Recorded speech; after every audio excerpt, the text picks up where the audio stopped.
Bienvenue sur l'Argus.fr pour ce tout premier essai du nouveau haut de gamme de Renault, le Rafale. Nous sommes ici en Andalousie, sous le soleil de la région de Séville, dans le pays dans lequel le Rafale est fabriqué, en Espagne, aux côtés de ses deux frères avec qui il partage sa plateforme, l'Espace et l'Austral. Alors nous allons faire tout d'abord un petit tour du propriétaire pour rappeler les grandes lignes et les grands chiffres de cette voiture. Pour plus de détails, nous avons déjà plusieurs vidéos que je vous invite à consulter sur le site de l'Argus avant de décoller pour l'essai dynamique de cette version hybride de 200 chevaux.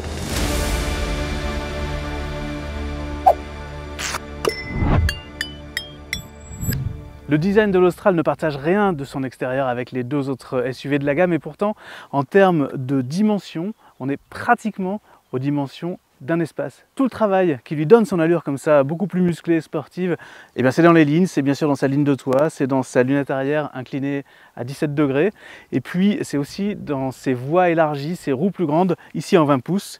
Et également sa couleur bien sûr joue dans cette version Esprit Alpine, un nouveau bleu qui s'appelle Bleu Sommet qui habille cette version que nous allons essayer aujourd'hui. Ce qui donne la personnalité, l'attitude d'une voiture, surtout quand elle a des velléités sportives, c'est bien sûr ses phares, c'est son regard. Et ici, il est particulièrement acéré, très fin, souligné bien sûr de la nouvelle signature de feu de jour que l'on trouve sur d'autres modèles déjà de la gamme Renault. Alors ici, on a droit à des pixels, un nombre de pixels supérieur à celui des autres SUV. Ça a été affiné encore pour cette nouvelle génération qui arrive un petit peu plus tard que l'Espace et l'Austral, logique. Moi, le détail que je trouve le plus intéressant dans cette face avant, c'est le traitement de la calandre qui reprend le losange de manière comme ça en 3 dimensions avec différents angles selon la façon dont on se place, qui révèle plus ou moins de lumière qui revient de cette couleur bleue particulièrement flashy. Et l'ensemble donne quand même un effet assez sympa et assez original. Malgré le gabarit de l'auto, la partie arrière est vraiment assez fine visuellement, c'est très réussi à ce niveau-là. Renault n'a pas cédé à la barre de LED qui relierait les feux. On note le Rafale écrit de toutes lettres, comme ça, comme s'il avait presque été griffé à la main. Un bouclier qui intègre bien sûr un diffuseur, un côté comme ça plus sportif avec des parties contrastées de gris foncé, de noir brillant, et puis toujours cette couleur bleu flashy qui, sous le soleil de l'Andalousie, révèle vraiment tout son potentiel. Si l'extérieur du Rafale est complètement inédit, dans l'habitacle on se retrouve dans un univers qu'on connaît déjà, qui est construit notamment autour du système d'infodivertissement de dernière génération fait avec Google, qui est vraiment extrêmement performant et qui est parmi les meilleurs je pense sur le marché aujourd'hui. C'est même la toute dernière génération ici d'Android 12 qui l'anime. Alors on a un écran de 12,3 pouces pour l'instrumentation, un très grand affichage tête haute qui vient en complément, et ici cette tablette verticale que l'on connaît, 12 pouces, vraiment très claire, très réactive, avec un très bel affichage, la navigation Google bien sûr, juste certains menus qui parfois ont des touches qui sont un petit peu petites pour être facilement trouvées lorsqu'on conduit, mais globalement vraiment l'ergonomie est excellente et c'est un système qui est extrêmement complet. Pour l'univers de bord, on trouve certaines spécificités dans les matériaux qui sont utilisés ici, notamment dans cette finition haute Esprit Alpine de l'ardoise. Et oui, on peut trouver de l'ardoise dans une voiture qui est vraiment d'un grain et d'un aspect assez intéressant. Et puis, pour prendre un deuxième exemple, dans les contreportes, on a droit à une feutrine bleue qui donne aussi un aspect assez chaleureux et assez inhabituel à cet endroit-là. Les sièges de cette version Esprit Alpine concentrent un grand soin du détail. Alors, on voit ça au travers des revêtements, Alcantara, TEP, pas de cuir ici, des surpiqûres bleu, blanc, rouge, un effet de transparence avec le bleu qui revient dans la partie centrale de l'assise et du dossier et surtout le logo Alpine rétro-éclairé. Alors, on le voit un petit peu moins de jour bien sûr, mais ça fait vraiment son petit effet.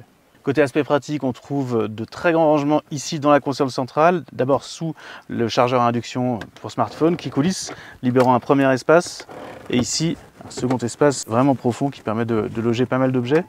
Autre aspect intéressant, ici au niveau du plafond, le rangement pour lunettes qui fait également office de rétroviseur panoramique pour les sièges arrière. Comme Renault a gardé l'empattement de l'espace pour construire son Rafale, on a évidemment droit à beaucoup de place à l'arrière.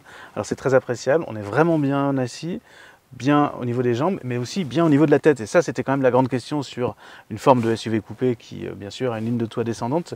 Mais ici, aucun souci. Bon, je ne suis pas le passager le plus grand qui puisse exister, mais vraiment, quelqu'un d'1,80 m jusqu'à 1,90 m, très certainement, sera tout à fait à l'aise pour pouvoir prendre place à bord de ce Rafale. Les passagers apprécieront le côté bien pratique de cet accoudoir central qui cache des prises USB-C, un petit rangement et surtout cet astucieux porte-gobelet qui fait office de support de téléphone ou de tablette. Le coffre du Rafale offre un beau volume de 530 litres avec un seuil d'accès un petit peu élevé, mais surtout on n'a pas droit ici à un plancher modulable, ce qui veut dire qu'une fois que les sièges seront rabattus, on aura une marche. Des sièges d'ailleurs qui ne se rabattent pas depuis le coffre, mais qu'il faudra aller rabattre en rentrant par les portes latérales.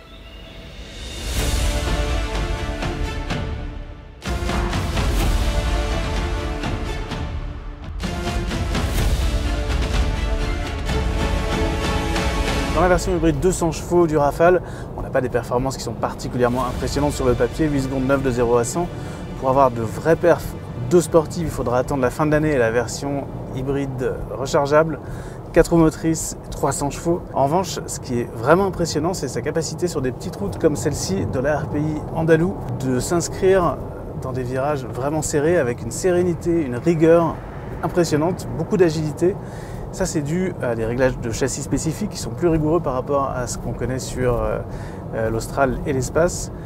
Et aussi, bien sûr, au Fort Control, les 4 roues directrices qu'on peut régler dans le multisense à la manière que l'on souhaite, en privilégiant au maximum l'agilité, pour avoir le plus de temps possible des contre-braquages jusqu'à 5 degrés des roues arrière.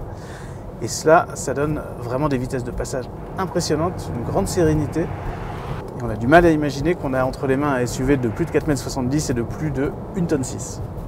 Le groupe motopropulseur hybride qui est sous le capot du Rafale, on le connaît, on l'a déjà vu sous le capot d'autres SUV de chez Renault. Alors c'est un ensemble assez compliqué avec un moteur litre 2, turbo, 3 cylindres de 130 chevaux accouplé à 2 moteurs électriques et une boîte à crabot multimodale, le tout avec une gestion électronique qui doit se dépatouiller avec cette sophistication technologique qui parfois laisse quand même la place malheureusement à quelques petits à-coups, quelques hésitations, quelques montées en régime du moteur thermique qui devient du coup assez sonore et qui vibre. Donc ça pourrait être un petit peu plus lourd, on n'est pas tout à fait encore dans la perfection absolue, même si c'est, je dois dire, quand même très efficace. Le groupe hybride de 200 chevaux qui équipe le Rafale permet en ville de rouler jusqu'à 80% en électrique pur. Et ça, c'est vraiment une performance remarquable pour, je rappelle, un hybride qui n'est pas rechargeable. Alors sur route, Renault parle d'économie d'environ 40% par rapport à ce que serait un moteur thermique de puissance équivalente. Une consommation officielle autour de 4,7 litres. Je dois dire qu'on en a été un petit peu loin ici sur les routes assez montagneuses et exigeantes de notre terrain d'essai, plutôt autour de 7 litres, voire vraiment plus si on accélère le rythme. Malgré des roues de 20 pouces sur notre version Esprit Alpine, nos vertèbres ont vraiment été épargnées pendant cet essai, je dois dire. La seule chose qu'on note, c'est que lorsqu'il y a des aspérités de la route un petit peu plus irrégulières, un léger manque de filtrage et qui se ressent aussi en termes sonores avec des bruits de roulement qui sont un petit peu supérieurs à ce qu'on est habitué d'entendre à ce niveau de gamme. Bon, vous vous en doutez, dans une voiture qui sort en 2024, il y a toute une panoplie d'aides à la conduite, ce qu'on appelle les ADAS à bord de ce Rafale, 32 exactement. Alors ça va du régulateur de vitesse adaptatif avec fonction de conduite semi-autonome qui bien sûr est utilisable sur autoroute mais aussi maintenant dorénavant sur route, à tout ce qui est alerte de survitesse et beaucoup d'autres fonctions. Dont certaines qui peuvent être vraiment agaçantes quand on est sur petite route, comme par exemple l'alerte de franchissement de ligne, alors que on est un peu obligé quand même de se rapprocher des lignes dans des routes très étroites. Mais heureusement Renault a une très bonne initiative.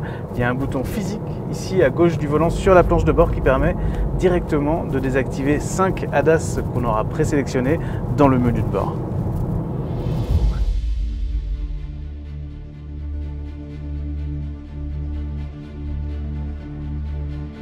Le Rafale constitue une nouvelle offre vraiment séduisante, très design dans le monde des SUV.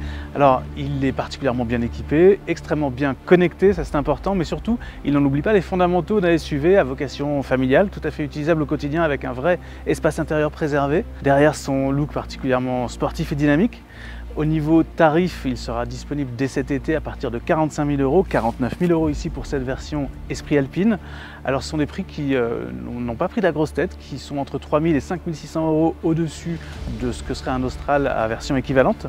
La question est de savoir si ça lui permettra d'aller chercher des concurrents comme bien sûr, naturellement la Peugeot 408, mais aussi les premium allemands, Audi Q5 Sportback, Mercedes GLC Coupé, BMW X4. Il pourra compter d'ici la fin de l'année sur sa version hybride rechargeable forte de 300 chevaux et d'une traction intégrale qui elle sera encore plus forte pour aller chercher les premium allemands sur leur terre.